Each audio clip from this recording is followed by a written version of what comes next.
And if you want to hear my story, when I say crick, you say crack. Crick. Crack. Crick. Crack. Crick. Crack.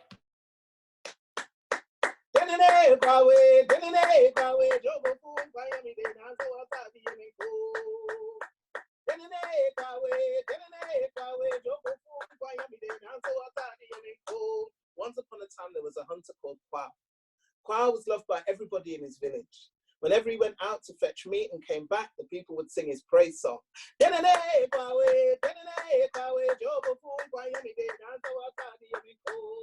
the women would pull a leg. But this love and respect wasn't enough for Kwa.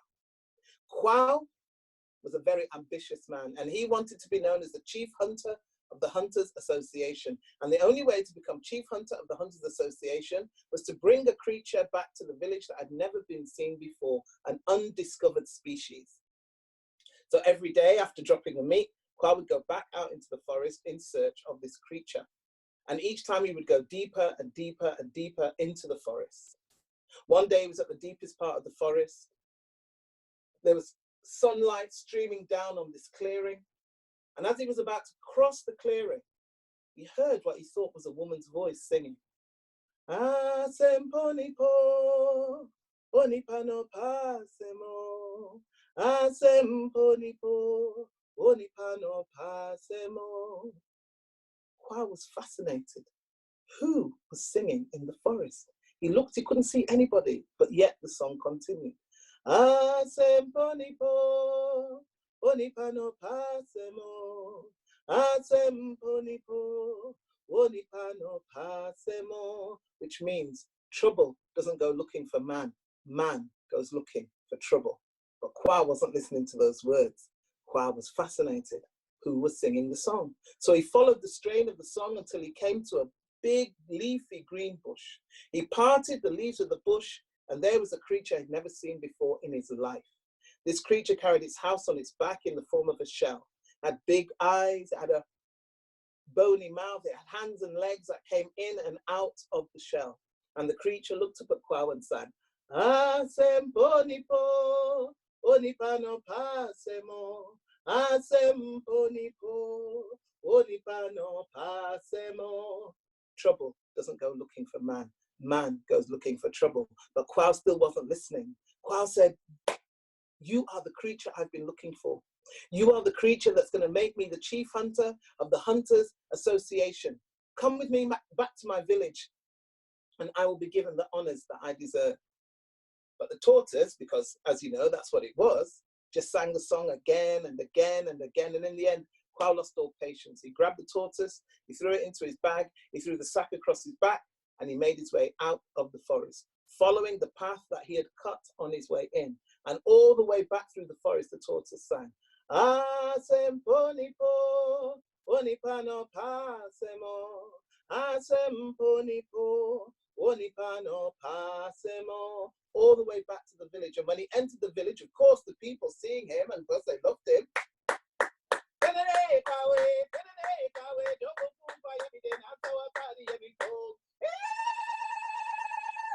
wow, went to his house, he put down the bag that contained the tortoise, and he ran all the way to the house of the chief. Now, in the Ashanti region of Ghana, where this story comes from, no common person is allowed to speak directly to the chief. They have to speak through the chief's linguist. So Kwa presented himself to the chief and then spoke to the linguist.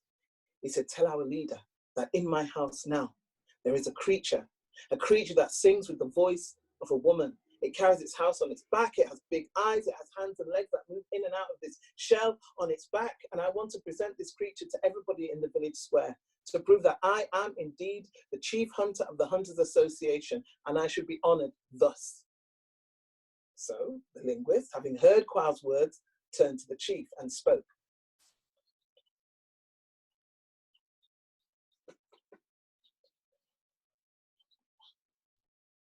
The chief listened, and then he spoke.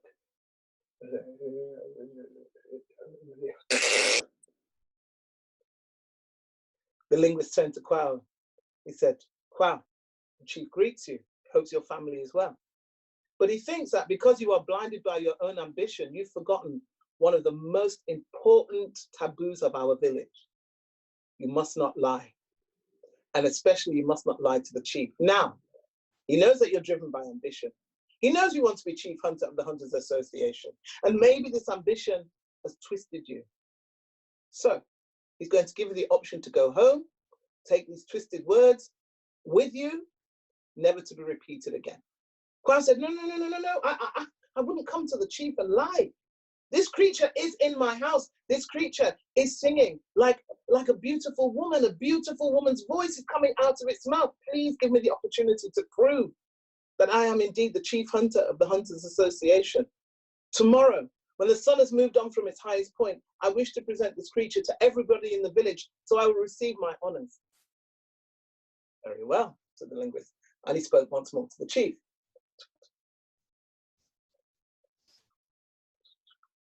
The chief listened. And then he spoke once more to the linguist.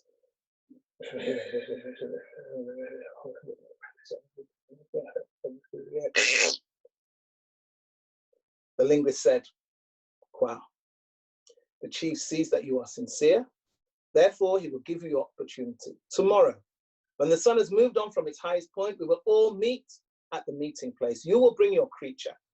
You will ask your creature to sing. You will be given 3 opportunities. However, if after 3 opportunities your creature does not sing Kwao, your life will be forfeit. Your head will roll. Do you accept the terms? Yes, yes, said Kwao. Of course I accept the terms because the creature's in my house singing now. Thank you, thank you, thank you. And he left.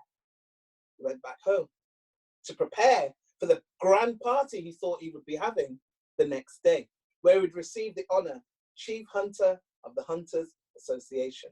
When he got home, the tortoise was still in the bag singing, Ah, semponipo, onipa no pasemo. Ah, semponipo, onipa no pasemo. Trouble doesn't go looking for man, man goes looking for trouble. Kwao wasn't listening. Kwao was cleaning. Kwao was practicing his acceptance speech. Kwao was choosing which of his ceremonial robes he would wear. And the tortoise kept singing all day, all evening, all night, all the next morning. The tortoise sang and sang and sang and sang. Then when the sun was at its highest point, the tortoise stopped singing. Kwao wasn't alarmed. Why should it be alarmed? Of course it needed to stop singing. It needed to rest its voice. Because when the sun moved on from its highest point, he was going to present the creature to everybody in the village. And it would need to be in fine voice. So Kwao wasn't worried. Kwao lifted the tortoise out of the bag. He polished its shell until it shone, put on his ceremonial robes, lifted the tortoise in one hand, and made his way out of the house and to the meeting place.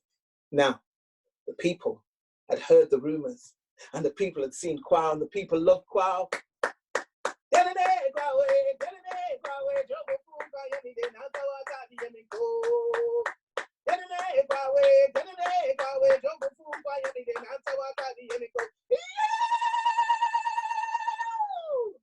People waited. Kwao's heart was full. The hunters had come from the 4 corners of the kingdom to witness this great event. And then the drummers began. Kudum, kudum, kudum, kudum, kudum, kudum, kudum, kudum, kudum. The chief was arriving. The chief walked, he was carried rather, and a great parasol was above his head. On his right-hand side was his linguist. On his left-hand side, his executioner with a golden sword, just in case. And in front of him, a 6-year-old boy. The 6-year-old boy represented the purity of the chief's heart. The drumming and the ululating, the noise, it was beautiful, and Kwao's heart filled even more as he waited. Finally, the chief was lowered down to the ground. A stool was brought for him upon which to rest his feet. The boy sat in front of him, the linguist to the right, executioner to the left. The chief indicated to the linguist said, Kwao, it is time. Ask your creature to sing. And Kwao said, of course, of course, of course. The tortoise had now put her head inside her shell, head, hands, and feet. Kwao rested the tortoise on the ground, and he looked down into the black hole of the tortoise's shell, And he said, my friend, it is time. The song you were singing when I found you in the forest, they're waiting to hear it now. Sing it for us now. Tortoise pulled her head out from under the shell, looked at everybody in the square and smiled. Pulled her head back in. The people were a little nervous at this point because they knew the chief only ever gave people 3 chances. And Quail could feel the frisson of fear go around the crowd. And Quail said, no, please, do not fear. This creature was in the forest when I found it. It's probably nervous. It's probably never seen so many people. Please don't worry. It will sing. And then he spoke once more. He said, my friend, don't be afraid. All these people are gathered here now to listen to your song. There's my chief, my mother, my father, my brothers, my sister. The whole village is here to listen to you. Please, sing your song. Tortoise pulled her head out from under the shell, looked at everybody in the square and grinned.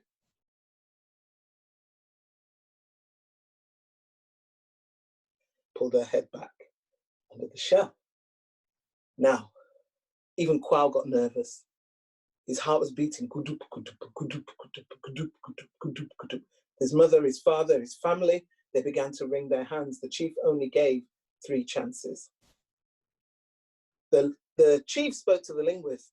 He said, Quail.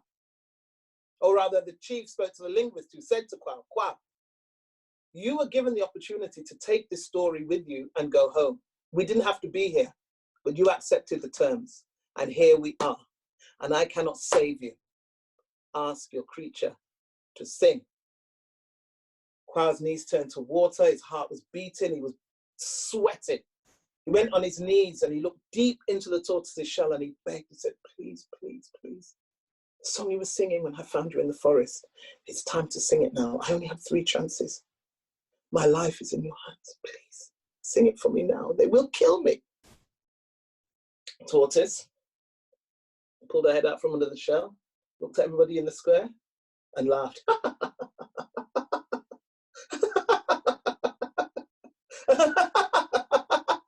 Pulled her head back under the shell. And nobody could believe what was happening.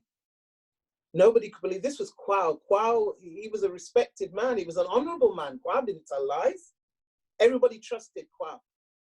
But yet here it was. And the chief only ever gave 3 chances.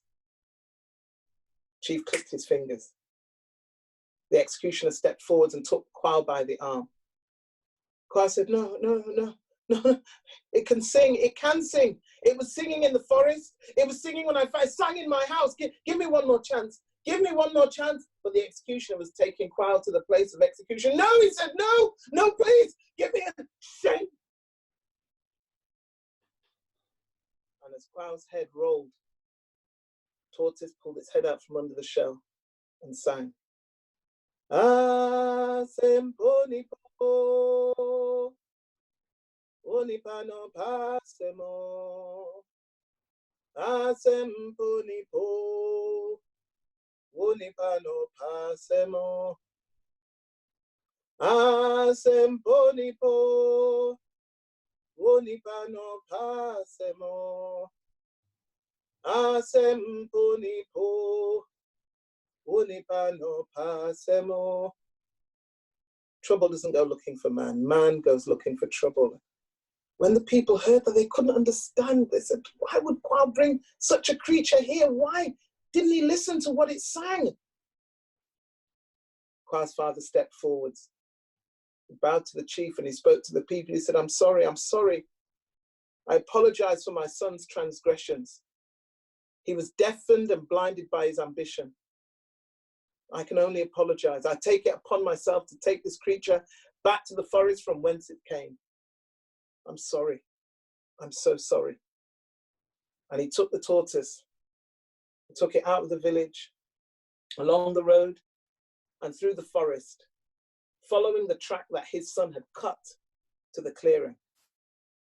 And then he left the tortoise there, made his way home to console his family. And since that day, in the Ashanti region of Ghana, they say that whenever children are misbehaving, their parents say, Asempo nipo onipano pasem. they also say that the tortoise is still in the forest now, singing its song.